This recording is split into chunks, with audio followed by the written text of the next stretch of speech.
Il a juste changé son jeu. Pour les 2012-2013, là, qui disent que Désiré Doué, que nanani, nanana, ils sont plus techniques que CR7. Regardez cette vidéo, ce qu'il était capable de faire techniquement. En termes de skills. C'était un des joueurs les plus complets de l'histoire du foot. CR7 2008. C'était un des joueurs ultimes. Il savait tout faire.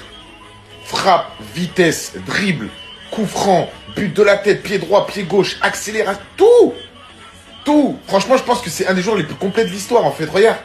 C'est trop ce qu'il faisait. Regardez techniquement.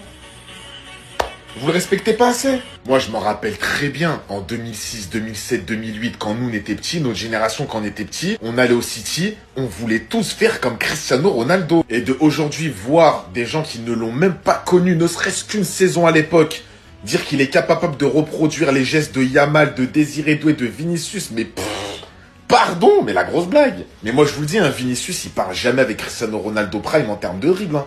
Même en termes de skills, en termes de ce que tu veux. C'est juste qu'il a été intelligent, il a changé son jeu. Il a pris un ballon d'or en 2008, c'était une façon... CR7, en fait, il s'adapte. Il s'adapte au championnat, il s'adapte au jeu, à son équipe. À Manchester, il avait un jeu. Au Real, il en a eu un autre. À la Juve, il en a eu un autre. C'est comme ça, t'avances avec le temps. Entre guillemets, t'évolues. Alors, il a pris de l'âge, voilà, il s'est reconcentré un peu plus sur le but, sur la finition. Il a raison. Et surtout, quand même, faut pas oublier, il a eu quand même une petite blessure qui l'empêchait d'être plus vif sur les dribbles comme avant, tout ça. Donc voilà.